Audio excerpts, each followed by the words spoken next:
Olá, tudo bem?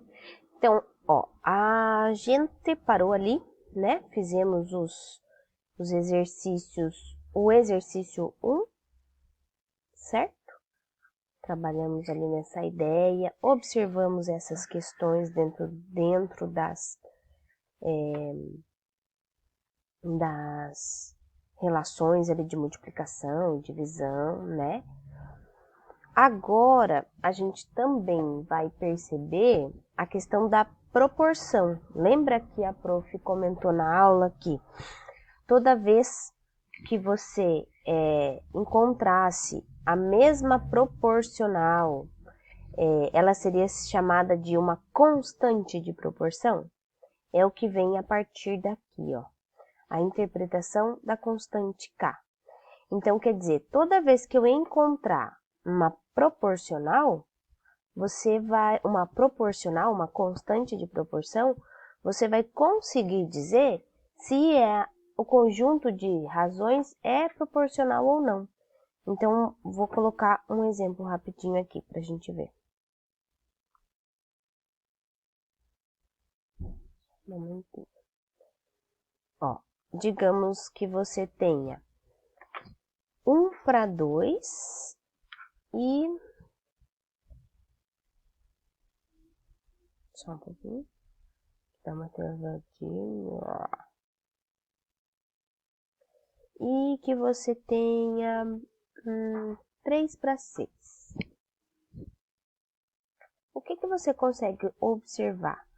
1/2, 1/2, quando você divide 1 por 2, dá 0,5. Quando você divide 3 por 6, dá 0,5. Ou seja, a constante de proporção aqui é o 0,5. Como elas são iguais para o 1/2 e para o 3/6, o que você tem? Você tem que 1/2 e 3/6, eles são proporcionais, tá? São proporcionais. Se a gente estiver falando de medidas, vamos pensar numa receita, você vai estar falando sobre proporção, ou seja, vai aumentar na mesma proporção, vai aumentar igualmente, ok? Ou diminuir igualmente. De novo, a prof lembra, aqui a gente está falando de aumentar com relação à multiplicação, diminuir com relação à divisão, tá bom? Então, o que é essa constante de proporção? É o resultado que você obtém da razão. Quando você pega 1 e divide por 2, você obtém 0,5. Quando você pega o numerador e divide pelo denominador, você obtém a constante de proporção, tá? Então, é isso que a gente tem. Na proporção direta, como que a gente vai aplicar isso? Tá? Como que vai ser proporcionalmente? A prof já falou. Você vai poder usar a constante de proporção no aumento de alguma coisa ou quando você diminuir uma outra coisa. Quando você aumentar, você vai multiplicar pela constante, né? E quando você diminuir, você vai dividir pela constante, tá bom? Vou fazer os exercícios aqui, ó. Esse 2 eu pedi para vocês fazerem, né? Esses aqui não. Aqui, vou fazer o 6, tá? O exercício 6 diz bem assim: uma das principais considerações que devemos fazer ao comprar um carro é avaliar o seu rendimento, isto é, quantos quilômetros ele é capaz de percorrer por litro de combustível consumido. Quanto maior for seu rendimento, maior será a economia, ou seja, quanto mais quilômetros ele conseguir percorrer com determinada quantia de combustível, mais econômico o carro é, ok? Então, vamos ver o que ele coloca aqui, ó. Rafael encheu o tanque com 55 litros de gasolina e conseguiu percorrer 676,5 km. Com essas informações, descubra o rendimento do carro. Então, vamos pensar o seguinte. Se ele andou 676,5 km com 55 litros, quantos quilômetros ele conseguiu fazer por litro? Eu vou colocar esse aqui.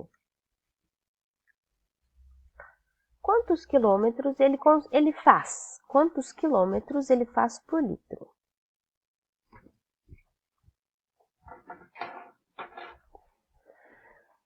Essa pergunta a gente vai responder usando uma divisão, ok? A gente vai responder usando uma divisão.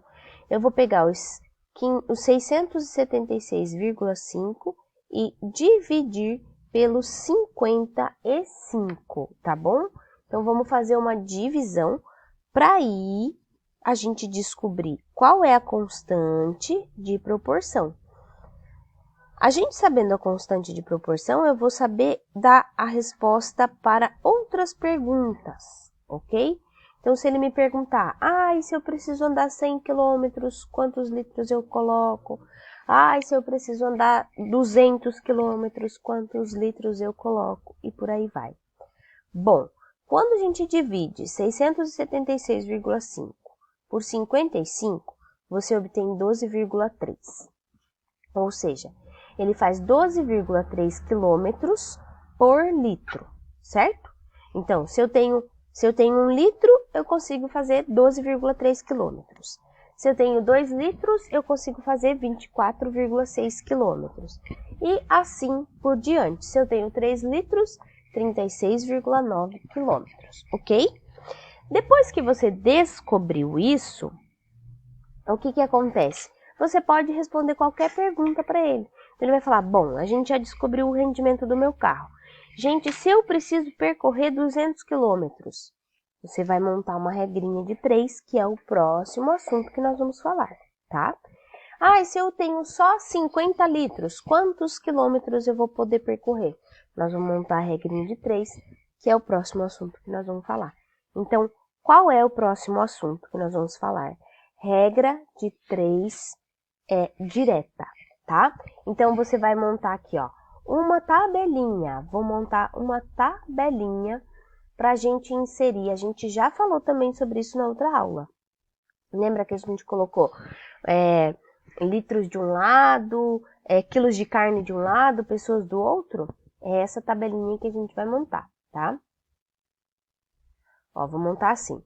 Então, aqui eu vou colocar os quilômetros e aqui eu vou colocar os litros, ok?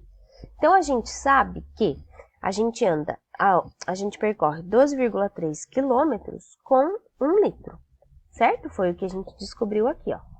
Quando a gente fez essa divisão, a gente descobriu que eu percorria 12,3 quilômetros com 1 litro. Aí a gente pode fazer várias perguntas, tá? Então, vamos pensar. Eu quero percorrer, sei lá, vamos ver, 180 quilômetros. Então, quantos litros eu vou precisar? Faça uma análise assim. Quando você tiver um problema como esse para você resolver, primeira coisa, montar a sua tabelinha separando as grandezas. O que é quilômetro vai ir em uma das colunas, o que é litro vai ir em outra das colunas, ok? Você vai preencher sua tabelinha e você vai ver que falta uma das informações. Por isso, a gente chama regra de 3. Tem 4 elementos e falta 1. Ou seja, você tem 3 deles e falta 1. Por isso que a gente chama de regra de 3. A regra de 3 com a proporção direta funciona na multiplicação cruzada. Então, eu vou fazer 12,3 vezes x, então vou montar aqui, ó, 12,3 vezes x igual a 180 vezes 1. Então, a regra de 3 para proporção direta funciona na multiplicação cruzada. Presta atenção, regra de 3 na proporção direta você vai fazer multiplicação cruzada. 12,3 vezes x, 180 vezes 1. Então, vamos lá e vamos resolver. 12,3 vezes x é 12,3x. 180 vezes 1 é 180. Para eu isolar o x, o 12,3 que está multiplicando, o que ele passa? dividindo. Vamos ver quanto que dá. 180 dividido por 12,3. Você vai obter um valor aproximadamente de 14,63. O que? Litros, ó, porque você tá na coluna de litros. Ou seja, o valor que você acabou de receber, de descobrir é que você precisa abastecer o seu carro com 14,66 litros, 63 litros, para você poder percorrer 180 quilômetros, ok? Então, se eu vou deixar uma pergunta aqui para você. Digamos que você tenho 40 litros de combustível no carro. Quantos quilômetros conseguirei percorrer? Me diz, me responde, tá? Se você conseguir me responder essa questão, você já vai ter entendido o processo de regra de 3 simples. E com isso, você vai lá para a página, ó, lá para a página ou página 40, exercício 8 e 9, tá bom? Exercício 8 e 9, beleza? Então, tenta responder. Vai para a página 40, então, resolver. Página 40, exercício 8 e 9. Daí você vai ter entendido essa parte do conteúdo, ok? Já nos falamos no chat, então.